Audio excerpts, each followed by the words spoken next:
Meus amigos, paz aos nossos corações e reflexões sobre o nosso ser e o nosso estar nesse planeta diante de tantos desafios que tem nos apresentado. Meu nome é Rosália Romão, eu sou do Centro Espírita Discípulos de Jesus e essa noite eu conversarei com vocês sobre um tema muito relevante: o olhar do Espiritismo sobre as desigualdades sociais. É um olhar muito amplo e muito valioso. E a gente precisa retomar esse olhar, retomar essa atitude, retomar a ânsia de viver o cristianismo redivivo, homenageando Kardec, né? Nosso companheiro que reencarna na Terra no mês de outubro, que nós saudamos. Saudamos o seu trabalho, saudamos a sua dedicação e saudamos o seu método. Diante de ensinamentos atemporais, Allan Kardec aplica o método de observação, de experimentação, de cuidado, né? E nos explica que nós só podemos criticar algo que nós conhecemos.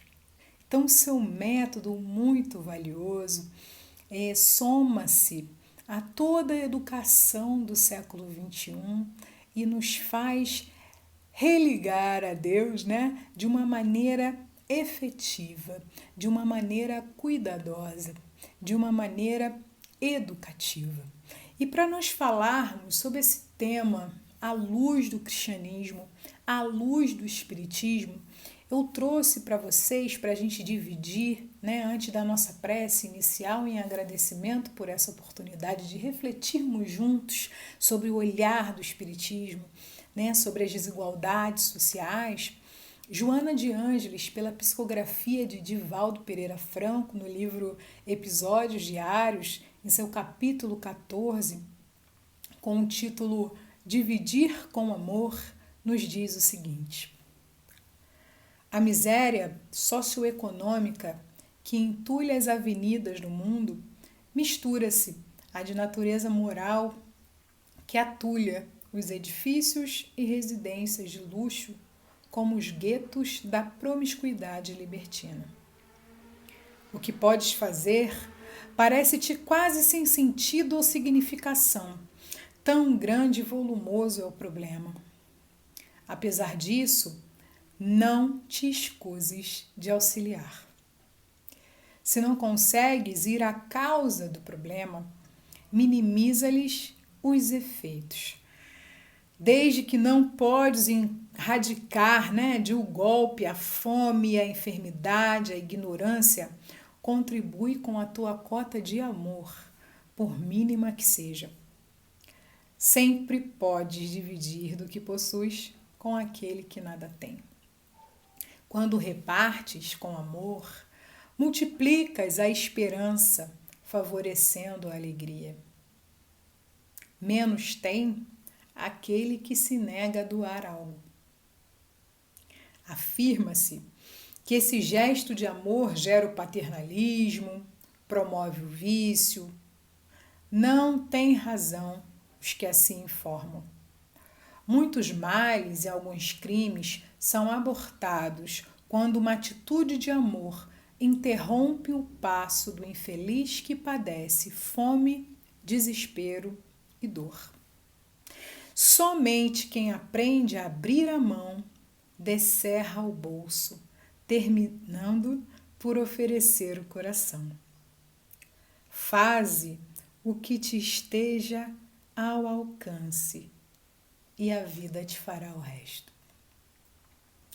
Senhor Jesus, nós agradecemos imensamente essa oportunidade de estarmos refletindo sobre a sua mensagem à luz da doutrina espírita, recordando Kardec, recordando a importância da crítica construtiva, a importância da experimentação, a importância da observação, mas, acima de tudo, a importância do amor em movimento. Que a nossa noite seja de muita paz. Graças a Deus. Então, meus amigos, para a gente começar essa reflexão, vou dividir com vocês uma metáfora de uma das nossas evangelizandas da Mocidade Espírita Heloísa Helena, quando nós estávamos refletindo sobre a influência do Espiritismo na nossa vida, sobretudo nesse momento de pandemia, né? Sobretudo nesse momento que nos convida a olhar cada vez mais para dentro de nós e cada vez mais levar a casa espírita, levar as práticas espíritas para todos os lugares. Ela nos disse que na sua infância enxergava muito pouco, tudo embaçado, e acreditava que aquela maneira dela enxergar era a única no mundo. Então, a sua mãe a levou a um oftalmologista e ele apresentou a ela pelo menos 18 maneiras de enxergar o mundo. E ela ficou maravilhada. Até que uma delas casou direitinho com seu problema e ela conseguiu enxergar com nitidez. Assim, ela nos apresentou a importância do Espiritismo na sua vida, a importância de olhar para todos os seres como seus irmãos em humanidade, a importância de entender que a vida não tem fim, mas entender de uma maneira racional, né? Uma fé raciocinada, capaz de enfrentar a razão, ainda tão mal entendida pelos homens em qualquer época da humanidade. Eu achei uma metáfora maravilhosa, porque essa, meus amigos, é a metáfora do bem viver. Povos ancestrais, sobretudo povos ancestrais que habitam o nosso país, como os Tronco-Guarani, eles possuem uma teoria que é maravilhosa, chamada Tecoá. Essa teoria ela significa a arte de viver bem. Olha que maravilhoso. Todos os guaranis, do tronco linguístico do Guarani, que habita o centro do nosso país, eles têm na cultura Tecoá, na ideia Tecoá, a representatividade do que é um lugar bom para se viver. E eles nos apresentam 4 ideias do que seja esse lugar bom de se viver.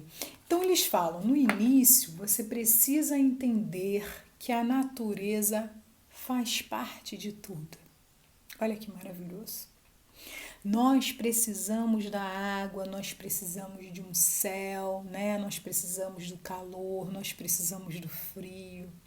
Nós precisamos entender os animais como os nossos familiares. Nós precisamos entender a riqueza da fauna e da flora. Olha que interessante, que sabedoria maravilhosa.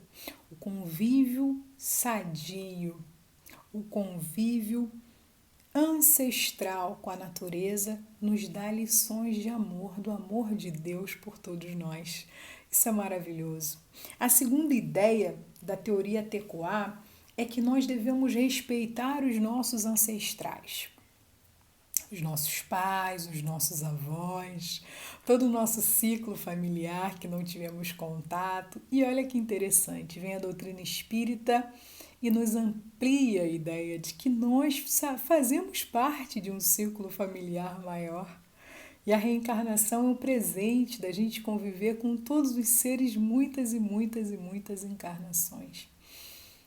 Que maravilhoso, né, meus amigos? A terceira ideia da sabedoria Tecoá é a gente respeitar as relações. Todas as relações. Os guaranis, eles abrem a sua fala para outros povos dizendo por todas as nossas relações, por todo o nosso entendimento de que a diversidade é que nos faz crescer. Então, diante dessas 4 ideias, respeito à natureza, respeito aos ancestrais, respeito à diversidade e inclusão. incluir aquele que é diferente, nós entendemos que essa ideia, que essa sabedoria, que essa arte de viver bem, ela povoa diversos povos pelo nosso planeta, sobretudo aqueles que estão despertos para as realidades espirituais. Meus amigos, é isso que o Espiritismo nos apresenta. Lançar olhares para desigualdades sociais é entender sobre a ótica do Espiritismo o que é viver bem, o que é respeitar a natureza das nossas relações, o que é valorizar os bens da terra, o que é valorizar a verdadeira propriedade, tal como nos dizem os Espíritos no capítulo 16 do Evangelho segundo o Espiritismo. Não se pode servir a Deus e a Mamon. Na instrução dos Espíritos, dos seus itens 9 a 15, os Espíritos nos informam exatamente essas lições de respeito à natureza, de respeito à ancestralidade, de respeito às diferenças e de criação de novas maneiras de inclusão, nos entendendo a todos como filhos de Deus, nos entendendo a todos como potências transformadoras do universo. Maravilhoso, né, meus amigos? Muito bom, é muito bom ler Kardec, é muito bom ler as instruções dos Espíritos para que a gente lance esse novo olhar. E é muito interessante a gente pensar que respeito etimologicamente significa um novo olhar. Espiritismo é lançar novos olhares sobre questões que nos envolvem. E esse novo olhar é um novo olhar sob a ótica espiritual. Nós temos uma série de leis morais que nós devemos, né? Muito mais do que precisamos, nós devemos lançar mão dessas leis morais, as leis de igualdade, a lei de justiça, amor e caridade, a lei de liberdade. Nesse momento, porque passa a humanidade, que é um momento de turbulência, que é o momento da gente trazer para a superfície todas as nossas angústias, todos os nossos dissabores, todos os nossos ranços, para que a gente possa se transformar, entendendo que a gente não vai conseguir se transformar se não for coletivamente, em primeiro lugar, se não for pelas vias do afeto. A gente não vai conseguir sozinho. Não vai. Então, entender que essas desigualdades sociais, elas fazem parte de um contexto terreno, é muito importante para nós. É muito importante para nós entender que a nossa igualdade é espiritual. Assim nos respondem os Espíritos. E que nós encarnamos em diversos corpos, em diversas cores, em diversas classes sociais, para que nós possamos experimentar os desafios daquelas cores, daqueles gêneros, daquelas classes sociais. Mas o cuidado, meus amigos, está em entender que nós vivenciamos várias existências dentro de uma vida espiritual, várias existências espirituais em vários corpos, sem desmerecer a história desses corpos, sem entender irracionalmente que habitamos diversos corpos no nosso país e que nós não devemos sim sofrer todos os dissabores daquela classe social, daquele gênero e daquela cor. Nós viemos para transformar a humanidade, nos transformando. Assim nos informam os Espíritos na questão 132, dos objetivos da reencarnação. O nosso objetivo individual de nos melhorarmos, o nosso objetivo coletivo de melhorar a humanidade. E se a gente não começar agora, a gente ainda vai ter que encarnar muitas e muitas vezes, em muitos e muitos corpos. E, infelizmente, experimentar os dissabores e as violências. Os espíritos, meus amigos, nos informam que a igualdade é espiritual, mas que a busca das pessoas que encarnam no sexo feminino, que assumem o gênero feminino, é uma busca pela equidade, antes mesmo da igualdade, porque homens e mulheres não têm corpos iguais, homens e mulheres têm funções, assim nos informam os espíritos. E essas funções são funções determinantes para a humanidade, são funções que devem, que merecem ser refletidas pela humanidade e que merecem ser respeitadas com um novo olhar, o olhar espiritual. Assim nos propõem os espíritos. Os espíritos nos explicam que a escravidão é o mal e que o mal é mal em qualquer tempo e que o bem é bem em qualquer tempo. Os espíritos já nos ressaltam que em cada corpo habitam os mesmos materiais espirituais. Meus amigos, todas as informações estão ali. Todas as informações à nossa vista.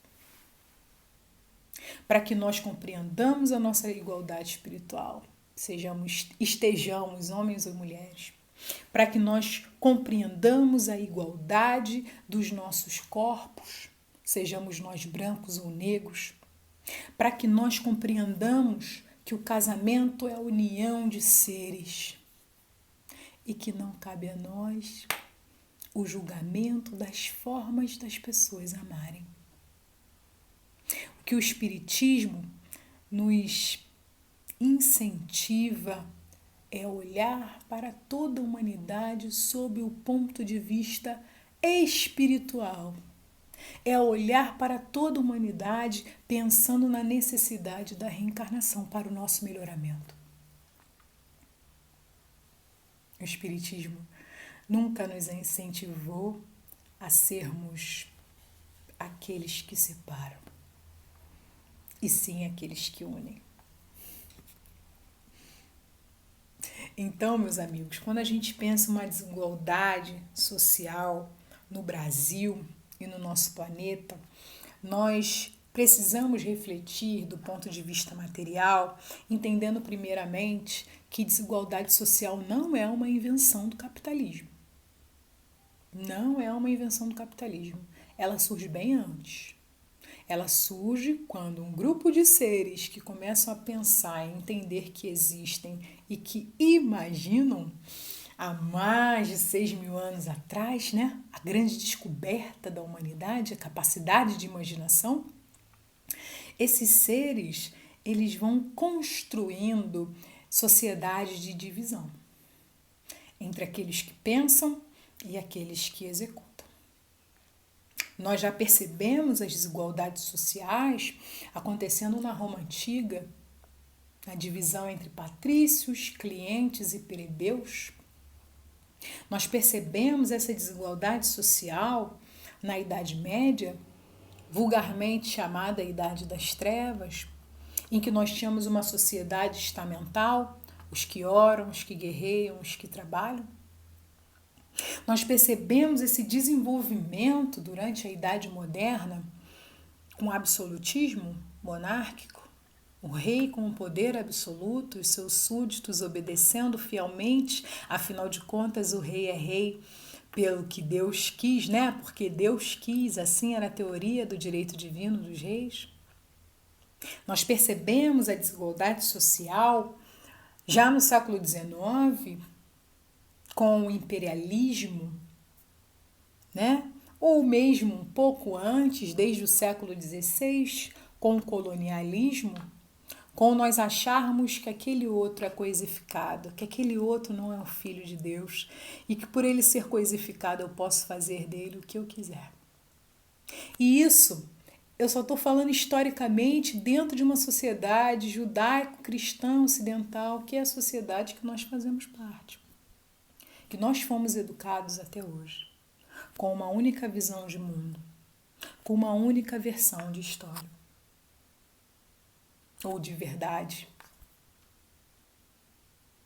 E aí nós observamos, pessoal, como essa ânsia de ter, ela nos leva a cometer o que os espíritos chamam de dois males da humanidade, o orgulho e o egoísmo, e a nos pensarmos como corpos superiores. Assim dizia a teoria do século XIX, o darwinismo social.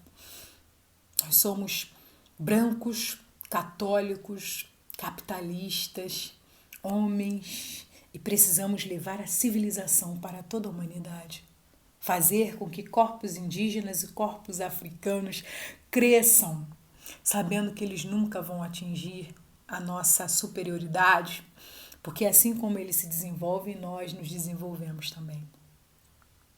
E aí vem a informação do século XX, trazendo para nós a reflexão de que nossa constituição corporal é idêntica. Nasçamos nós na Europa ou na África, o projeto Genoma Humano. E vem o século XXI pensar em desigualdade social, exatamente como o século XX pensava economicamente, e fins do século XIX. E aí a gente entende desigualdade sob a ótica do capitalismo. Reparem, é uma interpretação muito recente, humanidade. Muitas encarnações nós viemos para esse planeta praticar desigualdade social, sem que essa desigualdade social estivesse atrelada a dinheiro. Reparem. Vivemos muitas e muitas vidas diminuindo aquele que pensa, que age, que é diferente de nós. Sem entender que esse que pensa, que age, que é diferente de nós é um espírito imortal. É um espírito de valor. E esse valor deveria ser pensado independente do corpo que esse espírito habita. Nós vivemos num país, meus amigos, com mais de 200 milhões de pessoas. Um país que tem 56% de pardos e negros, 52% de mulheres. Um país onde 1% da população concentra 50% da riqueza do nosso país. Nós somos um país desigual socialmente. E quando nós falamos em minoria, meus amigos, nós não estamos, vejam bem, falando de minorias numéricas. Nós estamos falando de minorias políticas, de ações. Onde estão os corpos negros e pardos que não no Congresso Nacional legislando para nós, ou entre os juízes? Onde estão as mulheres? Onde estão os povos mais vulneráveis? Pensar em desigualdade no Brasil sob a perspectiva material é pensar que em tempos de pandemia nós já ocupamos nesse ranking da desigualdade social o 10º lugar. Nós precisamos refletir seriamente sobre isso. Enquanto pessoas que entendem o mundo sob a ótica espiritual, que entendem a existência de Deus, que entendem a comunicabilidade dos espíritos, que entendem a pluralidade dos mundos habitados, que entendem a capacidade de cada ser que existe nesse planeta, nós precisamos lançar novos olhares urgentes sobre as desigualdades sociais que habitam o nosso planeta. Para que um jovem negro não se despeça violentamente da sua existência terrena a cada 23 minutos. Para que o nosso jovem, a nossa jovem, da nossa mocidade espírita, não perca a sua vida violentamente por ataques homofóbicos, como acontece no Brasil a cada 2 horas. Para que uma mulher que frequenta a nossa reunião pública que faz parte do nosso grupo mediúnico, que faz parte do nosso quadro de exposições doutrinárias, não se despeça da sua vida violentamente pelo feminicídio. Meus amigos, o racismo existe, ainda que nós não nos consideremos racistas. A homofobia existe, ainda que nós não nos consideremos homofóbicos. O machismo existe, ainda que nós não nos consideremos machistas. O classismo existe, ainda que nós não nos consideremos classistas. O Espiritismo nos traz a reflexão necessária de enxergar o outro pelo que ele é. Mas nós só conseguiremos enxergar o outro pelo que ele é, entendendo como ele está. Como é esse mundo? E reparem, meus amigos, não é pura e simplesmente uma questão ideológica. Porque pensemos nós de uma maneira material, à esquerda ou à direita das relações, enquanto espíritas, nós pensamos sob a ótica da imortalidade. Refletimos sobre a nossa sociedade politicamente, enquanto cidadãos que utilizam a sua ação no mundo, que utilizam o seu voto dentro de um país democrático como o Brasil, com responsabilidade, não de maneira apaixonada, não de maneira partidária, mas de maneira política. Na Grécia Antiga, meus amigos, já que nós estamos falando de sociedade ocidental, que é a sociedade em que nós nos enquadramos, na Grécia Antiga, a mãe ocidental da política, a mãe ocidental da democracia, chamava aqueles que se excluíam do debate político, do debate social, de idiotez. Hoje nós chamamos a idiotia de diversos significados, mas a sua raiz é aquele que não se compromete com a coletividade. O olhar espírita é um olhar de compromisso com a sua sociedade, porque enxerga além da sua sociedade, porque promove a potência da sua sociedade. Mário Cortella nos lembra, um filósofo brasileiro, né? Educador brasileiro, que os ausentes nunca têm razão.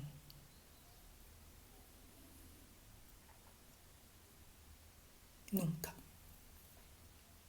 E vejam bem, é a mesma ideia que permeia todo o livro que é o Espiritismo. Quando Kardec, nos 4 diálogos estabelecidos, demonstra a importância de estarmos no mundo, demonstra a importância de conhecermos a teoria, demonstra a importância de olharmos o nosso companheiro nas suas potências, o nosso companheiro na sua diversidade, o nosso companheiro como alguém que nós precisamos incluir na nossa vida como um filho de Deus, que é o que nós somos. Meus amigos do Centro Espírita Luz e Verdade, a nossa reflexão é urgente. O nosso estar no mundo, entendendo cada ser que nos aproxima, né, que se aproxima de nós, é um filho de Deus, é urgente. Existe um termo nas nossas casas espíritas, validadas pelos estudos doutrinários, validadas pelas práticas mediúnicas, validadas pela aplicação da doutrina espírita através da caridade, há um termo em defasagem. E esse termo é assistido. Assistido é o vulnerável. E vulnerável todos nós somos. Todos nós somos. Mas há um grupo pessoal que, dentre as conquistas da humanidade,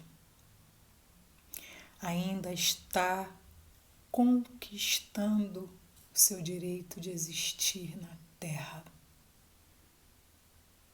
Mulheres, negros, homossexuais, pobres. A esses grupos que nós chamamos minorias, existe uma herança que precisa ser educada.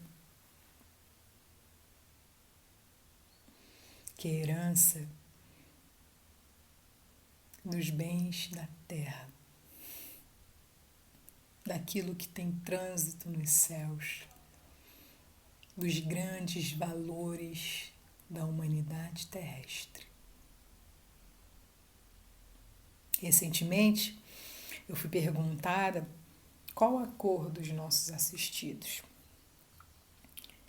E, em primeiro lugar, eu brinquei com a expressão assistidos e depois conversei com esses amigos exatamente o que eu estou conversando com vocês agora. Todos nós que entramos na casa espírita temos vulnerabilidade. Mas existem grupos dentro da casa espírita que ainda estão conquistando o seu direito de existir nesse planeta. E a esses grupos, a nossa atenção, o nosso carinho, o nosso olhar espírita, como filhos de Deus.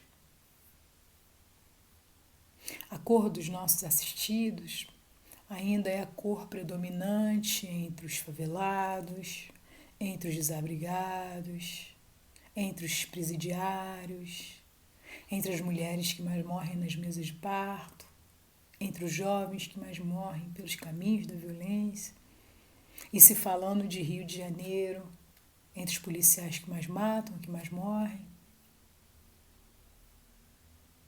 É a cor dos que ainda não são considerados pessoas. E nós espíritas precisamos lançar esse novo olhar, que é um olhar de amor e que é um olhar de instrução. É o nosso papel, meus amigos do Santo Espírito da Luz e Verdade. É o nosso papel. Acolher aquele que chega independente da maneira como esse ser chegou. Entender esse ser como filho de Deus, alguém com quem nós podemos aprender as maravilhas do mundo espiritual. Reflitamos, meus amigos, convido a vocês a ler todos os itens do 9 ao 15 do capítulo 16, a refletir sobre a questão 930 do Livro dos Espíritos, que fala sobre as penas e os gozos terrestres, que é uma questão que gostaria de encerrar o nosso trabalho, agradecendo essa oportunidade de reflexão, agradecendo a esse espaço de introdução de uma vida relevante. Precisamos ressignificar as nossas existências, observando com amor todos os seres do planeta que nos cercam. A nossa grande casa, que abriga os nossos irmãos. É evidente que, se não fossem os preconceitos sociais pelos quais se deixa o homem dominar, ele sempre acharia um trabalho qualquer que lhe proporcionasse meio de viver, embora deslocando-se da sua posição. Mas, entre os que não têm preconceitos ou os põem de lado, não há pessoas que se veem na impossibilidade de prover as suas necessidades em consequência de moléstias ou de outras, independente da vontade delas? Resposta dos Espíritos. Numa sociedade organizada segundo a lei do Cristo, ninguém deve morrer de fome. Abramos as nossas casas mentais, as nossas casas morais, as nossas casas corporais, as nossas casas físicas, nossa casa espírita, nosso lar, para todos aqueles que têm fome. Um grande abraço a todos. Fiquemos com Deus.